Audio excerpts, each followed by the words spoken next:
Hello दोस्तों, नमस्कार। आज हम बात करेंगे कि चिप लेवल का काम सीखने के लिए आपको आईसी की नॉलेज होना ज़रूरी है।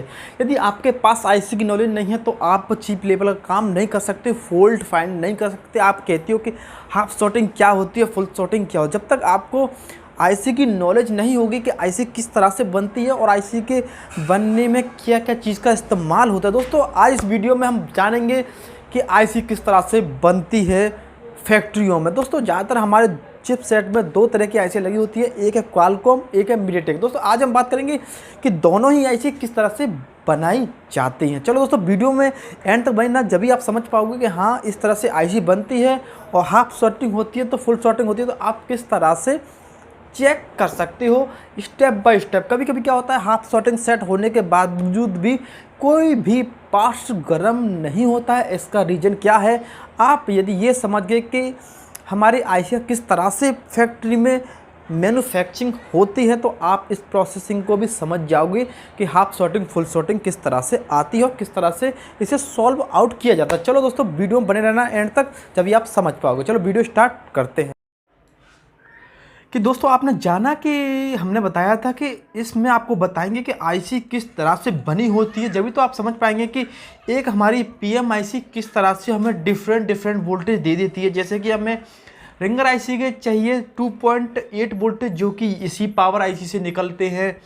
और भी काफ़ी सारे सेक्शन होते हैं, जिसमें से सबसे मस्त उदाहरण है आपका WTR, जो कि WTR आईसी के लिए आप जानते हो 1.8 की सप्लाई आती है और 1.0 की, जो कि हमारे पीएम आईसी से दोनों ही सप्लाइयाँ वोल्टेज की आती हैं। तो ये मैंने उदाहरण के तौर पे लिया है कि यहाँ पर वोल्टेज किस तरह से पीएम आईसी से बनाया जाता है, यानी किस तरह से हमें 3.7 से वोल्टेज को ड्रॉप करके एक वोल्टेज तक लाना पड़ता है। चलो दोस्तों, वीडियो में जानते हैं किस तरह से हमारी आईसी बनी होती है। सबसे पहले दोस्तों, आईसी में बनने के लिए बहुत से एलडीओ आईसी लगी होती हैं। दोस्तों, एलडीओ जो कि मॉसफेट आईसी होती है, दोस्तों ये दोस्तों 5 पिन की आईसी होती है। दोस्तों, ये कुछ इस तरह से होती है। वैसे मैंने अगली वीडियो में बताया था, नहीं आपने देखी तो उस वीडियो को जाके आप देख लें। दोस्तों, इसमें ये वाला पॉइंट एकदम बेसिक होता है। ये दोस्तों इसमें ग्राउंड होता है, ये होता है हमारा ईएन सिग्नल। दोस्तों, ये ईएन सिग्नल होता है जो कि हमारा 1.8 की सप्लाई होती है। दोस्तों यहाँ पे दो कैपेसिटर लगे होते हैं, एक यहाँ पर एक यहाँ पर। तो जैसे ही हम इसे 2.8 वोल्टेज इसमें इन करेंगे, यानी इन, तो दोस्तों हमें आउटपुट में वोल्टेज ड्रॉप होकर मिले। जैसे हमें यहाँ पर ज़रूरत है 1.8 की, तो उसी हिसाब का हम एलडीओ लगाएंगे, उससे है ना हमारा जो वोल्टेज है वो ड्रॉप हो जाएगा, तो हमें यहाँ 1.8 वोल्टेज मिल जाएगा। दोस्तों, जब तक आपको ईएन नहीं मिलेगा, जब तक आपका वोल्टेज ड्रॉप नहीं होगा और आपको 1.8 नहीं मिलेगा। दोस्तों, यदि आपने एलडीओ वाली वीडियो नहीं देखी है तो आप देख लें, उसके बाद ही आप इसे समझ पाएंगे कि आईसी से डिफरेंट वोल्टेज किस तरह से निकलते हैं। दोस्तों, आपको इतना समझ में आ गया होगा, एलडीओ हमारी किसी भी आईसी को बनने के लिए एलडीओ का इस्तेमाल करते हैं। उसमें बहुत सारे एलडीओ लगाए जाते हैं। जैसे हमारा सीपीयू में बहुत सारे एलडीओ लगा के एक सीपीयू को तैयार किया जाता है, एलडीओ आईसी को लगा के। दोस्तों, जैसे हम समझते हैं, इसमें यहाँ पे हमें 1.0 और 1.8 वोल्टेज की सप्लाई चाहिए, जबकि ये हमारी पीएम आईसी है, ये हमारी WTR आईसी है, जो कि आप जानते ही होंगे। जैसे हमें इस कनेक्टर पे वोल्टेज आ रहा है 3.7, जो कि हमें पीएम आईसी से आ रहा है, जिसे हम DC to DC converter IC बोलते हैं। यहाँ से हमें इतना मिला और हमें यहाँ पर इतने वोल्टेज सप्लाई चाहिए। तो चलो दोस्तों, किस तरह से कंपनी में इस आईसी को मैन्युफैक्चरिंग किया जाता है कि वोल्टेज हमें बहुत ही ज़्यादा लो करके मिलते हैं आउटपुट में, चलो समझते हैं। तो जैसे हमने यहाँ पर एक एलडीओ लगाते हैं, एक एलडीओ का ये सिरा होगा, एक एलडीओ का ये सिरा होगा, एलडीओ का ये एक ये। अब दोस्तों, ये वाला जो सिरा है हम इसे ग्राउंड कर देते हैं और ये वाला सिरा हमारा ईएन हो जाता है। इसे 1.8 सप्लाई, जो कि हमारे सीपीयू से आता है, सीधा सीपीयू। दोस्तों, ये सप्लाई सीधी हमारे सीपीयू से इसमें एंटर होगी 1.8 की। आपको इतना समझ में आ गया होगा दोस्तों। और ये जो सप्लाई है 3.7 वोल्टेज, जब आप इसे यहाँ पे दोगे तो जितने का ये एलडीओ लगा होगा उतने वोल्टेज कम करके हमें यहाँ पर 2.8 वोल्टेज की सप्लाई मिल जाएगी दोस्तों। तकरीबन 1 वोल्टेज को ये ड्रॉप कर देता है, ज़्यादा से ज़्यादा 1 वोल्टेज या आधे वोल्टेज को ड्रॉप कर देता है दोस्तों। और पर हमें यहाँ पर 1 वोल्टेज चाहिए और 1.8। तो दोस्तों हम क्या करेंगे कि इसके ही लाइन में जो 1.8 है इसमें एक और LDO जोड़ देंगे इस तरह से। ऐसे हमने यहाँ जोड़ा, इस तरह से एक LDO जोड़ देंगे। ये वाला पॉइंट EN हो जाएगा जो कि हमारा CPU से इसके लिए भी सप्लाई आ जाएगी,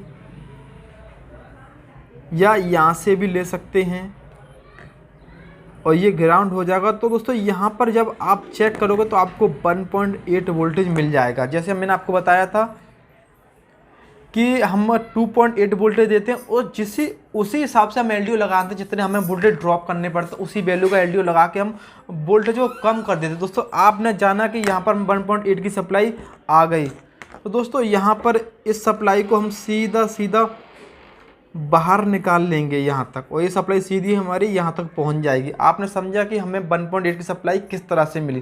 दोस्तों यदि हमें 1.0 की सप्लाई चाहिए यानी 1 वोल्टेज सप्लाई है तो उसे हम कैसे बनाएंगे। दोस्तों आईसी में जो बनाने वाले होते हैं वो किस तरह से इसे मैन्युफैक्चरिंग करते हैं, इस तरह से। जैसे आपने इस पॉइंट पर इसे 1.8 वोल्टेज दिए दोस्तों, तो आप जानते हो यहाँ पर हमारा वोल्टेज ड्रॉप होगा तो हमें यहाँ पर तकरीबन 1 वोल्टेज करीबन वोल्टेज मिल जाएगा। उस हिसाब का हमें यहाँ पे LDO लगाएंगे और ये वाला पॉइंट हमारा ग्राउंड हो जाएगा और ये हमारा EN हो जाएगा जो कि CPU से इसके लिए भी EN मिल जाएगा। तो उससे यहाँ पर आपको 1 वोल्टेज मिल गया। इस तरह से दोस्तों IC बनाई जाती हैं फैक्ट्रियों में, कंपनियों में। इसी वजह से दोस्तों आप जान सकते हैं कि PMIC से कैसे हमारे अलग अलग भाग के लिए वोल्टेज आउट होते हैं। दोस्तों इस वोल्टेज को हम यहाँ पे ले लेते हैं, इसका सीधा कनेक्शन यहाँ से हो जाता है, और कुछ जो सप्लाइयाँ CPU से आती हैं वो भी हमें डायरेक्ट अटैच हो जाती है। दोस्तों इस वीडियो का बनाने का मकसद था कि हमारी जो IC हैं किस तरह से अलग अलग वोल्टेजों को निकालती हैं। एक छोटी सी IC 3.7 वोल्टेज जिसमें इन होते हैं वो आउटपुट में हमें बहुत सारे वोल्टेज दे देती है, जैसे कि 1.0, 1.8, 2.8, 1.7 और भी दोस्तों कई सारे वोल्टेज हमें मिल जाते हैं।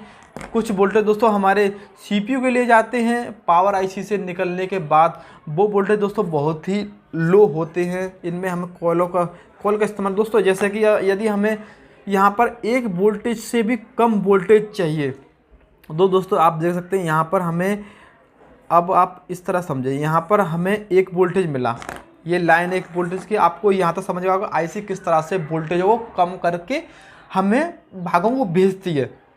दोस्तों आपने समझा यहाँ पर हमें 1 वोल्टेज मिला, यदि हमें यहाँ इस किसी भी सेक्शन को काम कराने के लिए, कोई भी सेक्शन को काम करने के लिए उसे 1 वोल्टेज से भी मतलब जो 70 मिली एम्पियर का करंट चाहिए।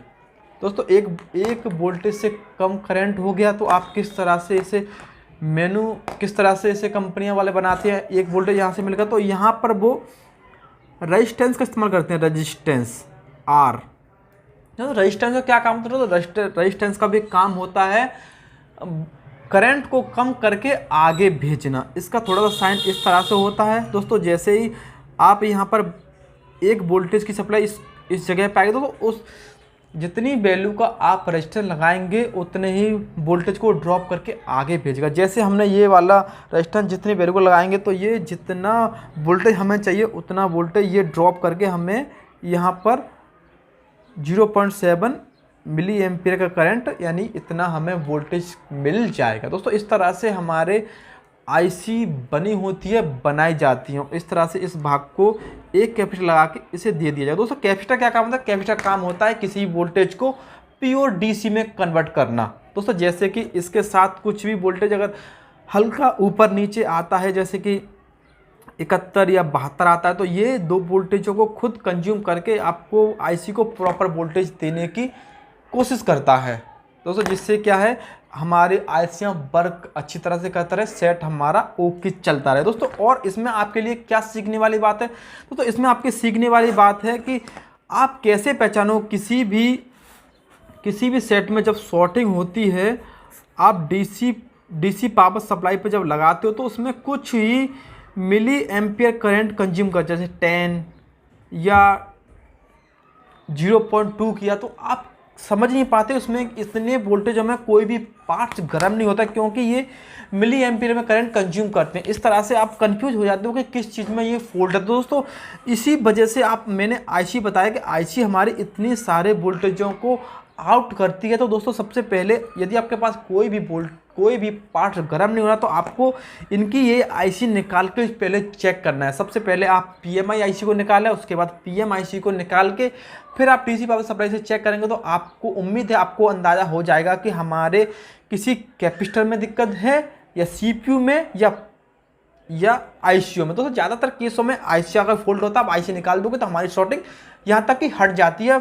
30% केस में हमारा 20% किसी कंपोनेंट के शॉर्ट होने से ऐसा होता है। तो दोस्तों कंपोनेंट का शॉर्ट होने से होता है तो उस समय हमारा पार्ट्स गर्म हो जाता है और हमारा उस समय पीसीबी गर्म हो जाती है। इससे हम अंदाजा लगा सकते हैं कि इस भाग में शॉर्टिंग है। दोस्तों वीडियो अच्छी लगे चलो सब्सक्राइब कर लेना, वीडियो को लाइक कर लेना। इसी वीडियो में लाता रहता हूँ। आप उम्मीद करता हूँ आपको ये सब चीज़ समझ में आ गई होगी, किस तरह से यदि नॉर्मल रीडिंग आए डीसी पावर सप्लाई में तो आप किस तरह से अपनी हाफ शॉर्टिंग को सॉल्व कर सकते हो। धन्यवाद दोस्तों, जब तक के लिए बाय बाय, जय हिंद, जय भारत।